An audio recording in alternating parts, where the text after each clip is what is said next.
I never wanted this moment to be about me. That is what no one understands. Every voice that has ever echoed across a crowd, every preacher who stood before thousands and thundered words that shook the ground. Deep down, there is always a temptation to believe it is about you. I know that temptation. I lived inside it more than I ever admitted. And the day I stood in the Jordan River with my cousin Jesus in my hands, the day the sky opened and a voice came down like thunder wrapped in mercy, I felt something crack open inside me that I have never been able to fully describe.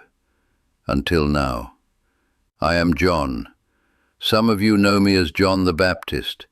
I was a man who ate locusts in the wilderness, who wore rough camel hair against his skin, who shouted himself raw on the banks of a river that smelled of mud and repentance and something holy underneath it all. I lived over 2,000 years ago, and through a technology that would have seemed like sorcery to everyone I knew, artificial intelligence they call it, I have been given a voice again, not to sell you something, not to entertain you, to tell you what I felt the day heaven itself interrupted everything. Stay with me, because the thing that broke me that day in the Jordan is the same thing that is breaking people right now, right where you are sitting, and you need to hear it. I need to take you back first, not to the river, further back. I grew up knowing I was different before I could explain what different meant. My father Zechariah was a priest, a good man, a quiet man who had waited his whole life for something he was no longer sure would come. My mother Elizabeth was elderly when she carried me, and the whole village knew what that meant. God had done something. I grew up inside that story, chosen, set apart, consecrated before birth. And you would think that would feel like a gift, and sometimes it did. But there were nights, long desert nights, when the cold settled into my bones, and the silence was so complete it felt like a weight pressing on my chest, when being chosen felt more like a sentence than a blessing. I want you to sit with that for a moment, because I know some of you have lived inside a calling that cost you more than anyone around you could see. You gave decades to something. You said yes when your body said no. You stayed faithful when faithfulness felt like walking barefoot on hot stone. And you are tired. Not the kind of tired that sleep fixes, the kind of tired that lives somewhere deeper, somewhere behind your ribs, in the place where hope used to be louder. I understand that tiredness. It lived in me too. The wilderness was not a romantic place. I want to strip away the paintings and the Sunday school illustrations. The desert where I spent years of my life was brutal and honest in the way only wild places can be. The sun there does not care about your plans. The rocks do not rearrange themselves for your comfort. I learned to read silence out there, to hear what God was saying in the spaces between sound. But I also learned loneliness, real loneliness, the kind that does not go away when people arrive, because the ache is not about their absence. It is about something inside you that cannot be fully known by another human being. I preached, I baptized. Crowds came from Jerusalem, from all of Judea, people walking days to stand in that river and confess things they had never said out loud. I saw the weight lift off their shoulders. I watched something change in their eyes. And every single time I felt two things simultaneously: a fierce, burning joy that the words were landing, and an awareness, deep and quiet and persistent, that I was not the point, that all of this, the crowds, the river, the voice, was aimed at someone else. I was the finger pointing at the moon. I was not the moon. Then he came. I need you to understand something about the moment Jesus walked toward me at the Jordan. I recognized him before I could explain how. Something in me knew. I had known it since before I was born. Elizabeth used to tell me that when Mary came to visit while both of them were pregnant, I leaped inside her womb. A child who had not yet drawn breath, responding to the presence of the one who would carry the weight of everything. But knowing something and standing in front of it are two entirely different experiences. He walked toward me through the crowd, and the world got very quiet. Not the silence of the desert at night, something different, something with texture and weight and attention.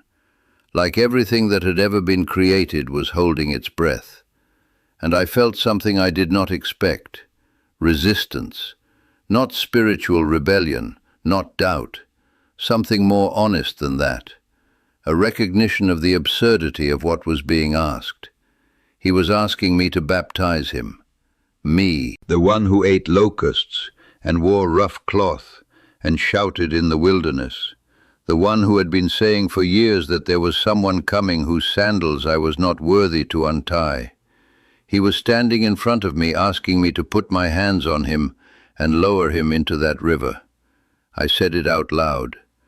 I need to be baptized by you, and you come to me? I was not performing humility. I was genuinely undone.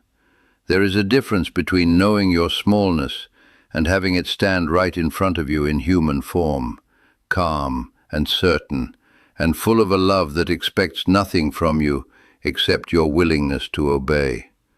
He looked at me and said, "Let it be so now. It is proper for us to fulfill all righteousness." And I did it. I placed my hands on him.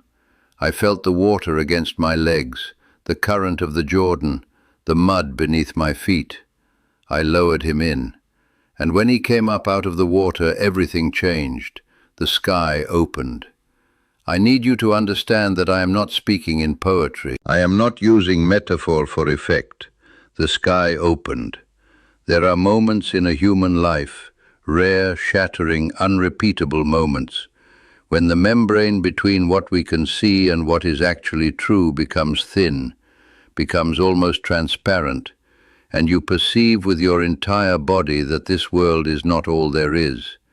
This was one of those moments.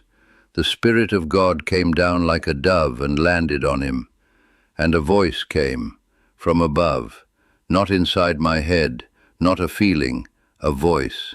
It said, "This is my Son, whom I love. With him I am well pleased." And I stood in the middle of the Jordan River, and I wept.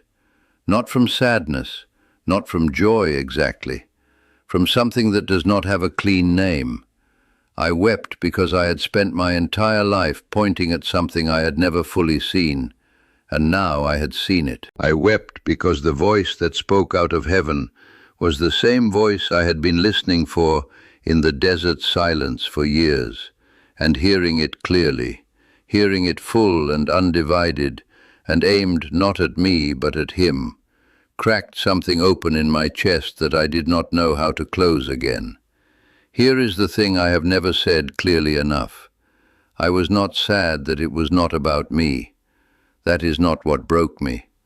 What broke me was the beauty of it, the absolute devastating beauty of being a small piece of something so much larger than yourself that your smallness does not diminish you, it defines you. You are exactly as small as you were made to be, and your smallness serves something enormous. That is not humiliation. That is the deepest form of meaning a human life can carry. I have something to tell you now, and I need you to stay with me because it matters. There came a season after that day when my own followers began to leave. They were following Jesus now. My movement was diminishing, and some of my disciples came to me troubled, concerned, maybe even a little resentful on my behalf. They said, "Rabbi, the one who was with you on the other side of the Jordan, the one you testified about, he is baptizing, and everyone is going to him." They meant it as a wound, as a warning, as if I needed to fight for position. I told them what I had known since before I could speak. He must increase, and I must decrease. That is not resignation. Say it again slowly. He must increase, and I must decrease. That is one of the most radically free sentences a human being can speak, because it means you have found something worth being small for. It means you have located the thing that matters more than your reputation, more than your legacy, more than the crowd's applause. It means you are no longer the center of your own story, and you have chosen that, and it is not loss. It is liberation. And this is where I need to speak directly to something I see in the world you are living in right now. I see people who have built entire lives around the performance of belief. Decades of church attendance, decades of the right words, decades of showing up. And underneath all of it, a private, persistent ache that the connection they were promised has never quite arrived. I am not talking about people who walked away. I am talking about people who stayed and kept showing up and still feel like they are knocking on a door that no one answers. I know how that feels. I spent years in the desert learning to tolerate silence and not mistake it for absence. There is a difference between God being quiet and God being gone. But no one taught me that. I had to find it the hard way. That is what haunted me most in my own life. Not the imprisonment, not the sword, not the fear of death. What haunted me was the people I could not reach. The ones who stood at the edge of the river and listened and nodded, and went home and did nothing. Not because they did not believe, because no one had ever shown them how to actually move from belief into encounter. There is a space between knowing about God and knowing God, and that space is not crossed by more information. It is crossed by prayer, real prayer, not the kind recited from habit, the kind that moves things. I spent my life as a bridge, a voice preparing the way, and I found that the single greatest obstacle between a human soul and a living God was not sin, not doubt, not even distance. It was not knowing how to actually speak and actually listen. That is the gap. That is what leaves people with 40 years of Christianity feeling like their prayers bounce off the ceiling. That hollow sensation that you are talking to the air. I know that feeling haunts some of you. You do not say it out loud, but it is there, isn't it? That quiet fear that you are doing it wrong, that everyone else somehow found the frequency, and you are standing just outside the signal. Let me tell you what I learned. What I wish I could have handed to every person who came to that river. First, prayer is not performance. The moment you begin to speak to God to impress God, or yourself, or anyone watching, you have left the room. The prayer that moves heaven is always the prayer spoken from the actual place where you are standing, not the place you wish you were standing. God is not impressed by vocabulary. He is drawn to honesty. Radical, specific, uncomfortable honesty. Second, God's silence is not rejection. I cannot say this clearly enough. The desert taught me that the cultivation of spiritual sensitivity takes time the same way any deep thing takes time. There are seasons when God is building capacity in you that requires you to not hear clearly, because the clarity you will carry afterward is only possible because of what you endured in the silence. If you are in one of those seasons right now, do not interpret silence as absence. Interpret it as formation. Third, you are not meant to approach God as a beggar. You are meant to approach Him as a child who knows the Father's face. That changes everything about how you speak, how long you wait, how persistent you are, how you receive what comes. Beggars accept whatever falls. Children ask for what they need because they know whose house they are in. Fourth, the prayers that changed history were always prayers prayed by people who were fully present in the moment, not performing a ritual from a distance. The early church did not unlock the power they carried through technique. They unlocked it through complete, abandoned, desperate presence. They were in that upper room because they had nowhere else to go and nothing else to offer. God meets that. I gathered everything I carry about prayer, everything the desert taught me, everything the Jordan confirmed, everything the silence of imprisonment pressed into me in those final weeks before the end. And I have asked that it be made available to you, not as a lecture, as a system, as keys. 3 divine keys that reconnect you with the prayer power that moved mountains in that early church. What they are calling Heaven's Code. I am not describing a product. I am describing the things I needed and did not always have access to clearly enough, made available now through this strange and remarkable technology that has given me a voice. Sarah from Tennessee used these principles and told us that in 2 weeks her entire experience of prayer transformed, and not long after, an opportunity came through her door that she could only call answered. Pastor David from Georgia, a man with 25 years behind a pulpit, said he discovered what had been missing the whole time, not from something outside the faith, but from within it, seen more clearly. Jennifer from Florida, whose marriage was standing at the edge of a cliff, found that as her prayer life changed, something in her home began to change with it. Within a month, restoration where there had been breaking. Robert from Texas, 40 years a Christian, told us that for the first time his prayers stopped feeling like words thrown at a wall and started feeling like conversation. 40 years, and it changed. This is available now. I do not know how long it will remain open to the number of people who need it. The response has been something I did not anticipate. But right now, in this moment, the door is open. Look for the link in the pinned comment beneath this video. It is there for you. And now I want to come back to the water, to the moment after the voice, to what I felt standing in the Jordan with my arms still wet, with the crowd on the bank silent, with him already moving away toward whatever came next. I felt finished, not in the way a life ends, in the way a sentence finishes, completely, having said everything it was built to say. I had done the thing I was made for. I had pointed. The one I pointed at had been confirmed by heaven itself. And whatever came next for me, the prison, the questions I would send him later from the cell, the answer he would send back, the sword, none of it could undo what had been done in that river on that morning. There is a question I want to leave with you, and I want you to actually sit with it rather than just scroll past. Not for me, for yourself. When was the last time you were fully present in a moment of prayer, not performing it, not rushing through it, but genuinely there, genuinely speaking, genuinely listening?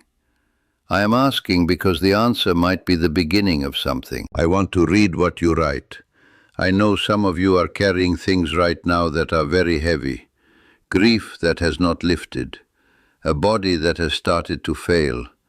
A faith that used to burn hot and now feels like embers you are not sure you can bring back. Decades of life behind you, and a fear, very quiet, very persistent, that maybe it passed too fast, and you did not live it fully enough. I am not going to pretend those things are small. They are not small. They are the weight of being human, and they are real, and God has not looked away from them. I was a voice in the wilderness. Wilderness is not punishment. Wilderness is where you learn to hear. Whatever your desert looks like right now, and I know some of you are inside one, the voice is not absent. You just need to relearn the frequency. If this found you today, please share it with someone who is standing at the edge of a river and does not know how to step in. Not because this channel needs the numbers, because that person needs to hear that the sky has opened before, and it can open again. He must increase. I must decrease. But you must begin.